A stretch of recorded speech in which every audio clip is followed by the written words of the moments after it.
the federal structure, whenever we talk about the federal structure, ये बहुत सारे cases में डिसाइड हो चुका है कि federal structure is the basic structure और the basic structure can not be altered after Keshav and Bharti case. This is the clear cut laid out position. Now the federal structure, we have to understand whenever we compare the degree of federalism, we jump to the US. So we compare the Indian federal structure with the US federal structure. The US federal structure is more categorically specific in compartment wise. But when we compare with the Indian federal structure, so we found somewhere overlapping. The states have some lesser degree of power. The center has more control over the states. So that's why we call it as a quasi-federal. As far as the legislative relations are concerned, the legislative relations we have seen under some peculiar circumstances like emergency. The center will take completely over the states. The center will frame the law on behalf of the state. In some situations like in national interest, even the Council of States with Rajya Sabha will bring a resolution for the states. Same way in peculiar or demanding situation, or in fact whenever there is a confliction between laws passed by the central states, you see the Article 251 and 254. So the central law will prevail. Ultimately, in under Indian Constitution, we will find the center is more powerful than the states. But this is not the position in the US Constitution. Now, if we come to the administrative relations means executive directions. The center can give the executive direction to the states. So whether in terms of the legislative power, the center is having upper hand. Whether in terms of the administrative power, the center has upper power. Now come to the today's topic is more specific, the financial relations, particularly borrowing, because we know the Kerala issue with the Union of India, as far as the borrowing cap being power, the term and conditions imposed, limitation ceiling imposed by the central government, that is pending with the Supreme Court. So this is the judgment of 24 pages, bench of two judges, Justice Suryakant and Justice K. Vishwanathan. This is the 24-page judgments which I have just read in the morning. So in this is the perhaps the first kind of its case, how the dynamics and the correlations and what harsh term and conditions may be imposed by the center on the states in terms of the borrowing, and what are the extent of the borrowing by the states. Suppose this is the issue, this is the allegation by the state, by the Kerala state. The center and the states are not a double engine government. The center is ruling by different party, state is ruling by a different party, hence the center is creating obstacle in granting or putting unnecessary limitations on the borrowing power of the states. And by virtue of having lesser degree of financial stability in the state is not in a position to pay the pensions, salaries, and other welfare schemes. So this is the plea taken by the Kerala government. As far as if we compare the same with the US Constitution, there is no such limitation. Though in the Australian Constitution there is a council of representatives from the central government as well as from the state government. So this is there may be some model, but we have the different models. And let us see. In fact, this case has been referred to the 5-judge bench. The matter has been referred to the Chief Justice of India for the larger bench, because this is perhaps the unique case. I think that this issue has not been adjudicated by the Supreme Court till date since 1950. Hence, the court realized that this involves a substantial question of law, and under Article 131 there is origin jurisdiction, the state may directly jump to the Supreme Court, and under Article 145 clause 3 that talks about the matter may be referred to the Constitutional Bench. So this matter has been referred to the Constitutional Bench. The CJI will constitute the Constitutional Bench, and then this substantial question of law, five or six questions have been enumerated by the bench. Those 5 or 6 or any other issues felt by that proposed bench may consider and adjudicate this matter. So the things may be more crystallized for the future, as well as those things will govern the financial, especially the borrowing component between the center and the union. So with this background, we will start the consent provisions of the constitution on this matter. There are only two articles, the borrowing article 292 and 293. 292. See the same. We have mostly that if you see the Government of India Act 1935, that is the foundation, that is the basic. We have almost developed our constitutions broadly on the lines of the Government of India Act 1935, no doubt with some other borrowing from the other different constitutions in the present context. So you will find the similar provisions even into the Government of India Act 1935. Then the President, now President, then earlier it was the Governor General. So 292, the borrowing by the Government of India. देखो सबको पता है यार, बगैर पैसा उधार के काम नहीं चलता है, चाहे आपका घर हो चाहे किसी और का घर हो, मतलब take it is individual finance also, तो हर स्टेट का भी यही हाल है। तो पता था कि पैसे तो लेने पड़ेंगे, बोरो तो करने पड़ते हैं सिचुएशन। तो borrowing by the government of India, the executive power of the union extends to the borrowing upon the security of the consolidated fund of India. आप बैंक में जाते हो, बैंक से आप कुछ लोन लेते हैं, तो आपको पता है कोलेटरल कुछ रखना पड़ता है, आपको प्रॉपर्टी है, आपको मॉर्गेज रखना पड़ेगा, आपका कोई इमोवेबल प्रॉपर्टी है, तो इसलिए ठीक है ना, तो सिक्योरिटी। तो यहाँ पे गवर्नमेंट ऑफ इंडिया के पास क्या है, कंसोलिडेटेड फंड ऑफ इंडिया। तो आपका CFI जो होता है वो उस पर आप गवर्नमेंट ऑफ इंडिया बोरो कर सकती है, चाहे वो IMF से करे, वर्ल्ड बैंक से, किसी और एजेंसी से करे, within such limits. Underline these words, within the such limits. What are those limits? If any acts may from time to time be fixed by the parliament by law, यानी this is the enabling provision, यानी parliament अगर law से fix कर देगी limit कि आप इस limit तक आप जो है बोरो कर सकते हो, तो फिर आप उससे बाहर नहीं जा सकते, ठीक है ना। तो यानी the limit is prescribed bye the competent authority, that is the parliament. Until it is enabling provision, ये पार्लियामेंट ने देखना कब लॉ पास करना है। अगर नहीं किया तो एग्जीक्यूटिव पावर कॉम्पिटेंट है। एग्जीक्यूटिव पावर मींस आपके जो कैबिनेट है, जो डिसीजन ले लिया वो फाइनल है, ठीक है ना। अगर लॉ पास कर दिया then cabinet will be bound by the that law pass by the parliament. समझ में आता? तो क्या ऐसा कोई लॉ आज तक पास हो चुका है? सोच के बताना। अब यही ऐसा एक आर्टिकल जो आपका है 162 गवर्नमेंट ऑफ इंडिया एक्ट में था पहले, उसको ऑलमोस्ट सिमिलर लाइंस पे हमने 292 में अपने कॉन्स्टिट्यूशन में इंकॉर्पोरेट कर लिया। नाउ अब जब गवर्नमेंट ऑफ इंडिया बोरो करेगी, स्टेट को भी पावर देनी चाहिए, तो स्टेट के लिए 293 है। The borrowing by the states subject to the provision of this article means 293 itself.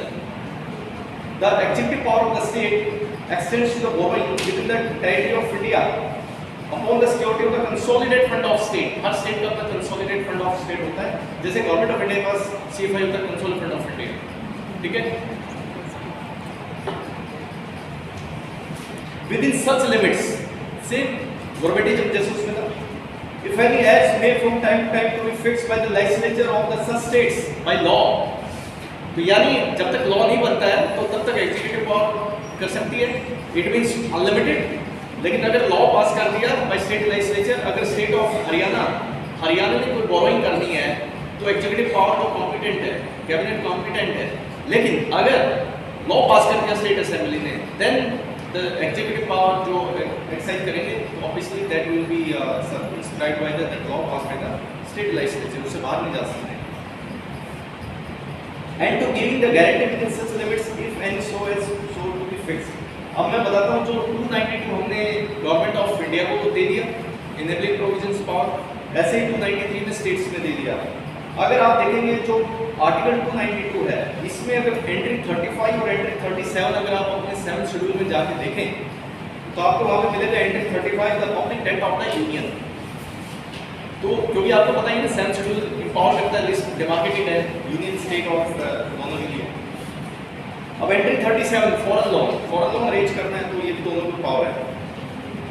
अब ऐसी ही पावर 293 में जो स्टेट के पास है, अगर उसके स्टेट के हम जाके लिस्ट 2 में एंट्री 43 देखें तो ऐसी ही है जैसे एंट्री 35 आपकी लिस्ट 2 यूनियन को इंपावर करता है, ऐसे लिस्ट में 43 इंपावर करता है लिस्ट 2 में public debt of the state. लेकिन जैसे एंट्री 37 में है लिस्ट 1 में, जो यूनियन को पावर देगी फॉरेन लॉ, स्टेट के पास वो पावर नहीं है।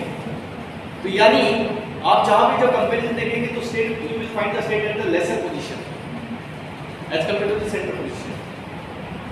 इसलिए we can not call it the classical strict federal structure. देखो ये कभी याद नहीं बोलते रहते हैं क्लास में फेडरल स्ट्रक्चर फेडरल यूनियन, ये बोलने से कुछ नहीं होता। सी द डिफरेंस, कहाँ डिफरेंस है, लेजिस्लेटिव टर्म्स में क्या डिफरेंस है, एडमिनिस्ट्रेटिव टर्म्स में क्या डिफरेंस है, फाइनेंशियल रिलेशंस में क्या डिफरेंस है, फाइनेंशियल पावर बोरिंग पावर में क्या डिफरेंस है, कौन कंट्रोल किसको कर रहा है। तो this stipulation describes the who is more powerful and how the states are controlled by the centre. 293 clause 2, the government of India, ठीक है, may subject to the such conditions as may be laid down by or under any law made by parliament make loans to the any state। यानी government of India loan देगी भाई, भीख मंगे states को कटोरा उठाए खड़े रहते हैं, तुम्हें देंगे लोन, बट अगर कोई लॉ पास किया ठीक है, तो लॉ पास अगर इसने किया है तो पार्लियामेंट ने, तो with in that limit so long as any limits fixed by under article 292 जो है पढ़ के जो उसमें लिमिट करेंगे are not exceeded, give guarantee in respect to the loans raised by any state and any sum required for the purpose of making such loans shall be charged on the consolidated fund of India। अब देखिए यहाँ पे centre के पास power आ जाती है loan देने की states के पास, ठीक है ना। क्या स्टेट भी गवर्नमेंट ऑफ इंडिया को लोन दे सकता है? I'm leaving this question to you. Third, a state may not without the consent of the government of India। तो देखिए ये है गवर्नमेंट ऑफ इंडिया की कंसेंटिंग पावर, यानी यहाँ सेंटर स्टेट की गर्दन बिल्कुल ऐसे सीज कर देगा। A state may not without the consent of the government of India raise any loan if there is still outstanding any part of the loan which has been made to the state by the government of India or by its predecessor government, predecessor पीछे, successor आगे, यानी पिछली government ने, ठीक है, और in respect of which a guarantee has been given by the government of India or by its predecessor government। देखिए यहाँ ये बात करना है कि हम गवर्नमेंट ऑफ इंडिया कंसेंट उसी को देगी, कभी देगी अगर पहले स्टेट ए या बी ने लोन लिया, वो लोन अभी आउटस्टैंडिंग है यानी चुकाया नहीं है, तो फिर गवर्नमेंट ऑफ इंडिया नहीं देगी कंडीशन, या तो माइनर को कंडीशन देख लेगी कुछ स्पेक्युलर सर्कमस्टांसेस में, नहीं तो बिल्कुल उस पर हॉल्ट भी कर सकती है और अपनी कंसेंट नहीं देगी, क्योंकि पहले भैया वो लोन को देगा। आप बैंक से आपने लोन ले रखा है, आप पुराना लोन दे नहीं रहे हैं पूरा, तो बैंक अगला लोन रिफ्यूज कर देगा, या फिर आपका पहले वाला लोन इतना कम है और आपकी इनकम इतनी ज़्यादा है कि उनको लगता है कि सेफ है, तो तब दे सकते हैं, तो कंसेंट तो लेनी पड़ेगी। केरला गवर्नमेंट के साथ यही तो हो रहा है, अभी तमिलनाडु और कर्नाटक गवर्नमेंट ने भी अब ड्रॉट रिलीफ वगैरह मांग रहे हैं वो, और वो इनफैक्ट कोर्ट में भी चले गए हैं, सुप्रीम कोर्ट में भी, कि भैया इनको डायरेक्शन दिया जाए सेंट्रल गवर्नमेंट को कि वो करें। अब वही इशू आ जाता है कि क्या जो ये स्टेट जा रहे हैं सुप्रीम कोर्ट में, ये सारे नॉन बीजेपी रूलिंग स्टेट्स हैं? चेकआउट 100% ही है।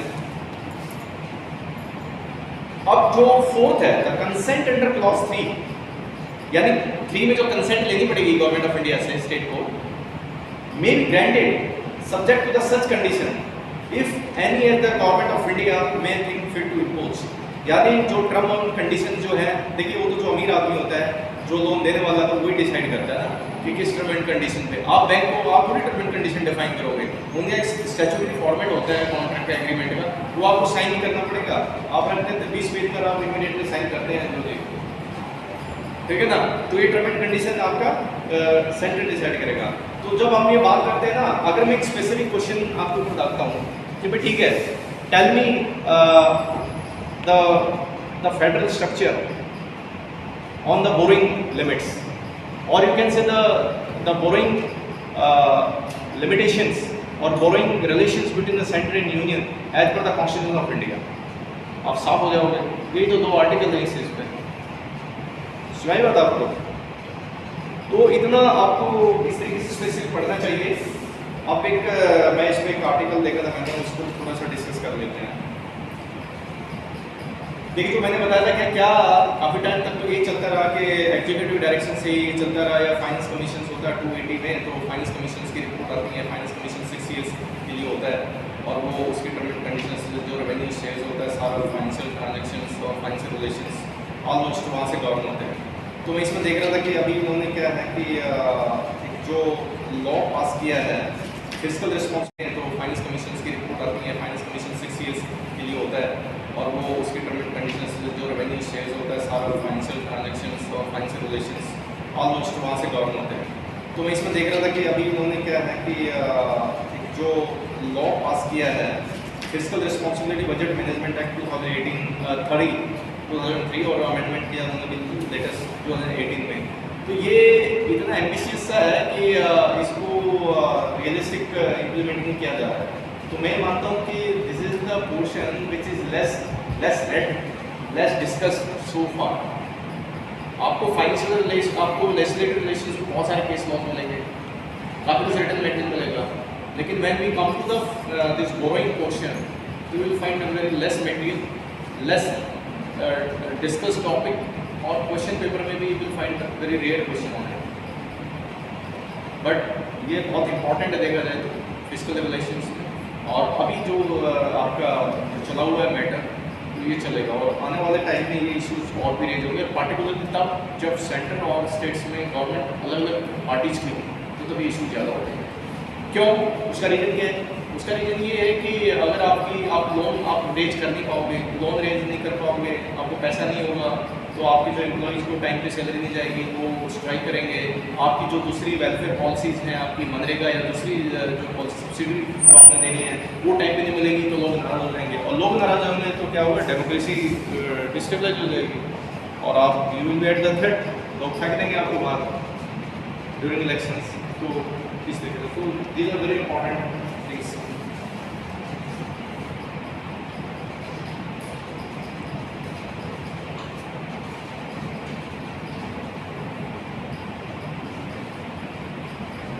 तो यानी आपने देखा कि एक मैं देख रहा था कि अभी तक एक Matthew versus union of India का एक स्टैंड अलोन केस अभी तक आया है, लेकिन वो ये इस पे आया है आपका, इस पे नहीं है जो सेंट्रल स्टेट की जो कंट्रोलिंग पावर के ऊपर है, वो आपका ये है कि किस अमाउंट तक लोन रेज कर सकता है, क्या गवर्नमेंट ऑफ इंडिया भी कितना लोन रेज कर सकती है, वो उस पॉइंट ऑफ व्यू पे है।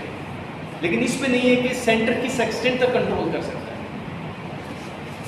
तो वो इसलिए बेटर रेफर किया गया है। यूएस कॉन्स्टिट्यूशन का मैंने बता ही दिया है, तो वहाँ पे US constitution leaves the borrowing by the states on the credit of their own resources to be governed by their own state constitution.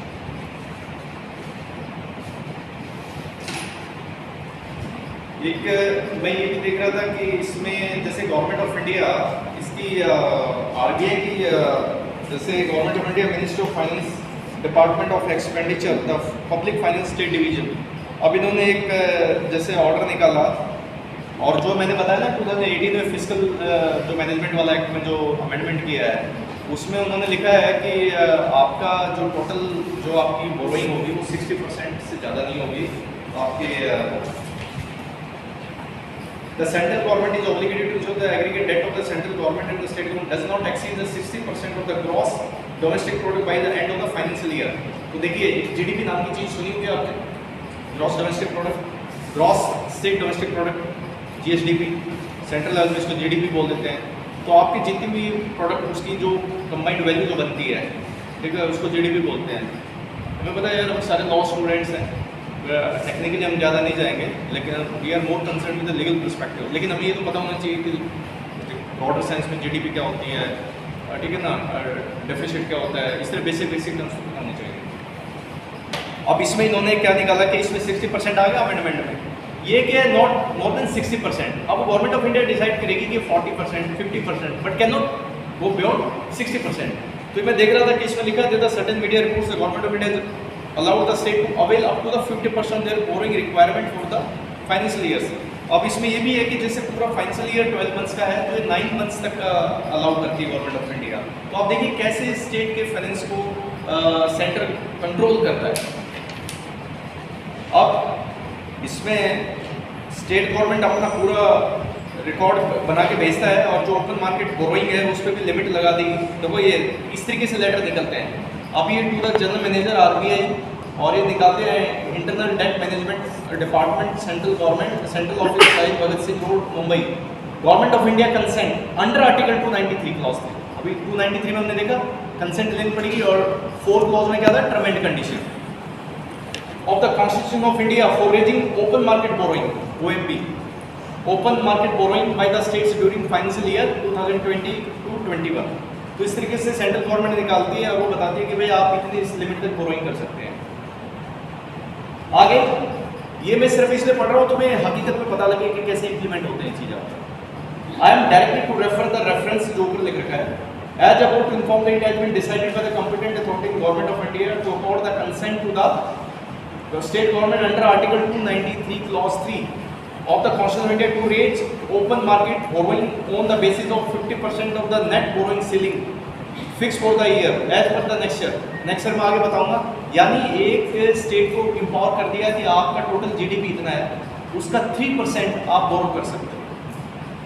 3% मान लिया किसी का, मैं एक एग्जांपल के तौर पे बोलता हूँ कि किसी स्टेट की जीडीपी मान लिया 1 लाख करोड़ है, उसका 3% आप लोन रेज कर सकते हो। कैलकुलेट कर दीजिएगा वैसे। अब जो जितना कर सकते हो उसका 50% आप ओपन मार्केट से कर सकते हो, उसका भी। मान लिया मैं मोटा मोटा आपको बताऊं कि अगर एक स्टेट को एम्पावर कर दिया कि भैया आप सिर्फ 30,000 करोड़ आप कर सकते हो, तो उसका 30,000 का हाफ हो जाएगा 15,000। तो 15,000 आप ओपन मार्केट से बोरो कर सकते हो। तो पूरा ये इस तरीके से रिस्ट्रिक्ट कर देता है सारा। अब इसमें अब यहाँ पे देखिए, open market borrowing to 28 states on the head of basis for the first 9 months of the financial year this। ये states के नाम है। consent for the open market borrowing for the first 9 months of this। अब अरुणाचल प्रदेश का लोग 428 है, छोटा state है। सबसे ज़्यादा जीडीपी देखेंगे ना आप, अब जिस स्टेट की ज़्यादा जीडीपी होगी तो उसकी बोरोइंग कैपेसिटी 3% उसका उतना ज़्यादा निकल आएगा, फिर वो 50% उसका ओपन में लेगा। तो सबसे ज़्यादा जैसे महाराष्ट्र है आपका, ठीक है ना, फिर आपका तमिलनाडु, गुजरात, कर्नाटक, ये तो ये स्टेट्स हैं, इनकी जीडीपी भी ज़्यादा है। सबसे ज़्यादा देखो महाराष्ट्र बहुत ज़्यादा मिलेगी आपको। तो जनरली लॉ के स्टूडेंट इस तरह की टेबल इस तरह की यूज़ नहीं करते हैं। अगर आप अपने क्वेश्चंस में डाल दिया हो तो यूनिकनेस ही आ जाएगी सारे। ये कोई आर्टिकल था, ये भी मैंने पढ़ा था इसका, इसमें मैं देख रहा था कि ये एक ICRA एक रेटिंग एजेंसी है, इसने इसी के ऊपर बोला है कि आपका एक ऑफ बजट बोरोइंग का भी इशू बना हुआ है। वो इस केस में भी, केरला वाले केस में भी है। ऑफ बजट बोरोइंग यानी बजट में तो क्या होता है कि सारा का सारा आपने बता दिया कि इस हेड में इतना जाएगा, इस सब हेड में इतना जाएगा। कुछ चीज़ें क्या होती हैं कि आपके बजट में नहीं थी और लेकिन आपने वो ले ली, आपने लोन ले लिया, वो बाद में आएगा, तो वो भी कह रहे हैं कि भाई ये भी एक इशू है। काफ़ी स्टेट्स ऑफ बजटिंग कर रहे हैं। अब मैं वो मैटर डिस्कस करता हूँ जो इसमें सब्सटेंशियल क्वेश्चंस ऑफ लॉ में सुप्रीम कोर्ट ने रेज किए हैं।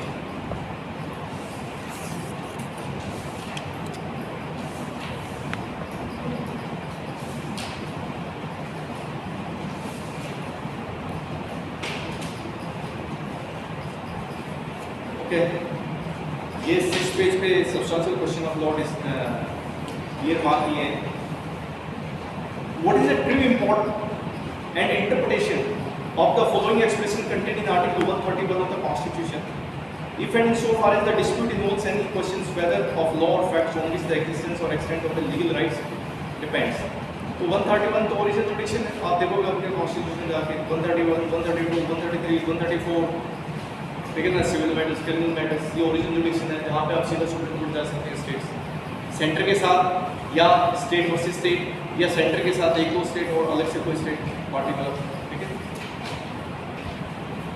तो ठीक है, ये तो इसको कोई इशू है नहीं, जुडिक्शन बनती है। बी डज आर्टिकल 293 जो भी हमने पढ़ा है was the state with an enforceable right to raise the borrowing from the union government or any other source if yes to what such rights can be regulated by the union government। तो 293 जो हमने देखा है इसमें क्या state के पास union से borrowing करने की जो पावर है वो अनलिमिटेड है, क्या एक्सटेंट है उसकी, तो लेट अस सी, फाइव डिसाइड करेंगे। Can the borrowing by the state owned enterprises and liabilities arising out of the public account be included under the purview of the 293 of the constitution. अब देखिए क्या है, जब constitution बना तो article 12 में जरूर ये बात है कि state includes other and local authority. Other authority जो हमने देखा कि जो स्टैट्यूटरी बॉडीज हैं वो भी स्टेट में हैं, लेकिन आज के दिन देखा जाए तो स्टेट्स ने इतनी सारी स्टैट्यूटरी बॉडीज बना दी हैं जो लोन रेज करती हैं, ठीक है। हाँ, वहाँ कंडीशन जरूर मिलेगी कि whenever they raise any loan तो they have to take the permission from their masters in the state government. अगर सेंटर की तो सेंटर से लेंगी वो। अब यूनिवर्सिटी कल को लोन रेज करती है तो it has to take the permission of the state government, because इसका बॉस कौन स्टेट है, because it is state entity created by the state only. जरूर है, तो ये बाय डिफॉल्ट मिलेगा उनके रिस्पेक्टिव एक्ट में। अब जैसे इस यूनिवर्सिटी के एक्ट में लिख रखा है सेक्शन 14 में कि कोई भी पोस्ट ग्रेड टीचिंग की, नॉन टीचिंग की या कोई पे स्केल वगैरह कुछ भी इंक्रीज और डिक्रीज नहीं किया जा सकता without approval of the state government. तो this is the state control, finance control state का। तो इस तरीके से जो एंटिटीज वगैरह, क्योंकि यहाँ कपिल सिब्बल ये कह रहे थे जो केरला स्टेट के यहाँ पे थे और अटॉर्नी जनरल आपके गवर्नमेंट ऑफ इंडिया के तरफ से थे, वो कह रहे थे कि जो इसमें ऑफ बजटिंग इंक्लूड नहीं होता, और मान लिया 14 फाइनेंस कमीशन का जैसे ब्लॉक है ऐसे ही 15 फाइनेंस कमीशन चला हुआ है, 2026 तक चलेगा, 25-26 तक। तो अगर आपने आपका बोरोइंग की जो लिमिट है एक साल आपने कम की तो ठीक है, आप अगले साल उसको ऐड कर लो, कैरी फॉरवर्ड कर लो, लेकिन उसी ब्लॉक के अंदर खत्म करनी है। ये है attorney general government of India का स्टैंड। लेकिन स्टेट का जो कपिल सिब्बल साहब इस केस में थे वो ये कह रहे थे कि अगर 14 फाइनेंस कमीशन में बोरोइंग कम हो पाई है तो वो कैरी फॉरवर्ड हो जाएगी नेक्स्ट ब्लॉक फाइनेंस कमीशन में, तो वो यहाँ पे कवर अप हो जाएगी। तो इस तरीके से इसमें बल्कि जो सुप्रीम कोर्ट प्राइम फैसला ही agreed with the government of India stand कि अगर एक स्टेट भी, देखिए सेंटर का जो फाइनेंस बनता है वो उसके कंपोनेंट स्टेट से भी, अगर एक स्टेट्स की ऐसी हालत खराब होनी शुरू हो जाएगी तो overall it will impact the entire the economy of the nation.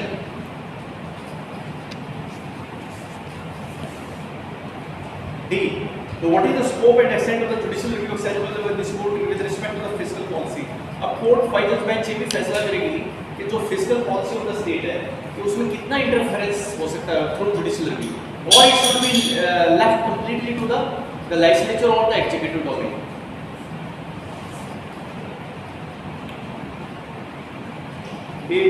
Since Article 293 of the Constitution has not been so far subject to the any authoritative interpretation by this court, मैंने बता चुका हूँ 293 में अभी तक कोई डिसीजन नहीं आया। In our considered view, the aforesaid questions clearly fall within the ambit of the Article 145 clause 3, जहाँ ये क्वेश्चन बेंच को रेफर किया। We therefore deem it appropriate to refer these questions for the pronouncement by a bench comprising of 5 judges. So interim relief decide किया सिर्फ court ने इस case में, और बाकी जो मेन जो इनकी प्ली थी स्टेट ऑफ केरला की वो that would be dealt by the proposed 5 जज बेंच, तो वो डिसाइड करेगी इसमें। तो यहाँ पर कोर्ट ने देखिए जजमेंट पढ़ने का एक ये भी फ़ायदा होता है, मैं इसमें देख रहा था कि